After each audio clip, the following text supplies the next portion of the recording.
വമ്പിച്ച വില്ല് വിൽപ്പന. പഴം, കായ, മുയൽ, മാൻ എന്തും ഏതു വീത്താം. വില 3 മുട്ട. ഒരു വില്ല് വാങ്ങിട്ട് പോ ചേട്ടാ. ഇതെങ്ങനെയാ പരിപാടി? ഒരു കമ്പെടുത്തേ ഈ വള്ളിയിൽ വെച്ച് വലിച്ച് ദേ ഇങ്ങനെ വിട്ടാൽ കമ്പ് പാഞ്ഞു പോ. ഹി ഹി ഹി. അതുകൊണ്ട് മാനിനെയും മുയലിന്റെയും നേരെ കമ്പ് വിട്ടാൽ പോരെ? കമ്പ് ദേഹത്ത് കൊണ്ടാൽ അവർ വീഴില്ലേ?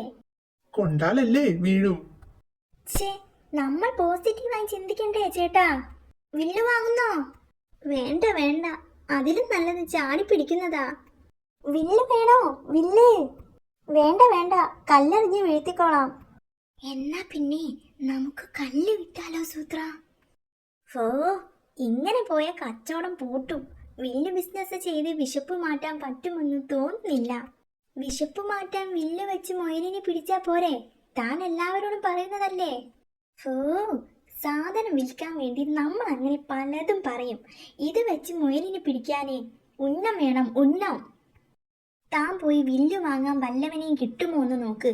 ഉന്നത്തിന്റെ കാര്യം പറയണോ സൂത്ര? സൂത്ര, ഒരുത്തം വരുന്നു.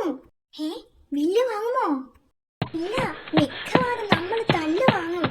അയ്യോ കരുനാക്കേ. ഓ, ഒളിക്കാനും നേരം കിട്ടിയില്ല. എങ്ങനെയുണ്ട് ചേട്ടാ കച്ചവടം? തടി തപ്പി. ചേട്ടൻ ആരെയാ നോക്കുന്നത്? ഷേരു ചേട്ടനെയാണോ? അങ്ങേര് പേടിച്ചോടി. വില്ല് വിൽപ്പന ചേട്ടന്റെ തലയിലായി. എന്റെ കാട്ടുമുത്തപ്പ, ഈ മരങ്ങോടന് വേഗം സ്ഥലം വിടാൻ തോന്നണേ. ആരമില്ലെന്നേ, വിൽപ്പനയല്ലേ തലയിലായുള്ളൂ. ഹി ഹി ഹി. വിൽപ്പനയിൽ വില്ലുള്ളത് ഭാഗ്യം, അല്ലെങ്കിൽ പന മാത്രം തലയിലായേനെ. ഹി ഹി ഹി. വളച്ചു, നാക്ക് വളച്ചു.